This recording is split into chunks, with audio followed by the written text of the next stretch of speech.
Good evening. நீங்கள் நன்றாயிருப்பதற்கு உங்களை வாழ்த்துகிறேன். இயேசு கிறிஸ்து தன்னை ஜீவன் என்று சொன்னார். ஜீவன் என்றால் வாழ்க்கை என்று அர்த்தம். கடவுள்தான் வாழ்க்கை. கடவுள் இல்லாமல் மனிதன் வாழ்வது வாழ்க்கை அல்ல.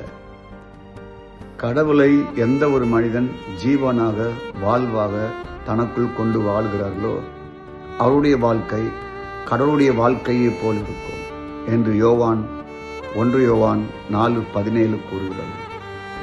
மனிதன் கடவுள் இல்லாதவனாய் மாறி போய்விட்டான். கடவுளுடைய சாயலில் படைக்கப்பட்டவன். கடவுள் இல்லாதவனாக அவன் வாழ்கிறபடியால் அவனுடைய செயல்கள் எல்லாம் உணர்வில்லாமல் விழிப்புணர்வற்று இருப்பதை மனிதனுடைய வாழ்க்கையில் நாம் காணலாம்.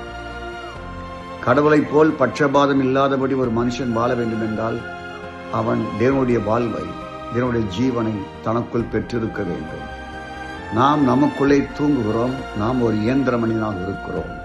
ஆகவே இயந்திரத்தனமான காரியங்களை தினந்தோறும் நாம் செய்து கொண்டே இருக்கிறோம். நம்முடைய உணர்வுக்கு அது புரியவில்லை. கண் இருக்கிறது, ஆனால் கண்ணால் தவறு என்று கண்டும் தவறை நாம் செய்வோம். காது இருக்கிறது, இது தகாதது என்று காதுகளில் கேட்டாலும் அந்த காதுகளில் கேட்பதை மீண்டும் தவறை செய்வோம். உள்ளான மனிதனுடைய கண்களின் பார்வை மனிதனுக்கு செத்துவிட்டது. உணர்வுடன் எதையும் பார்க்க விழிப்புணர்வின் கண்கள் இல்லை. உணர்வுடன் எதையும் காதால் கேட்டு சரியா என்று ஞானித்து அதை செய்வதற்கு உணர்வுள்ள கண்கள் இல்லை. ஏனென்றால் படைத்த கடவுளை சிருஷ்டிகரே மனிதனுக்குள் இல்லாதபடினாலே உணர்வு அற்றவனாக மாறிப்போய்விட்டோம். ஆகவே நிஜத்தின் கடவுள் சர்வ வல்லவர், மனிதனை உண்டாக்கினவர் ஒரு மனுஷனுக்குள் வாழ்வாக உணர்வாக வருவார் என்றால் அவன் வாழ்க்கை பிரகாசிக்கும். 100 மடங்கு பலனை கொடுப்பீர்கள்.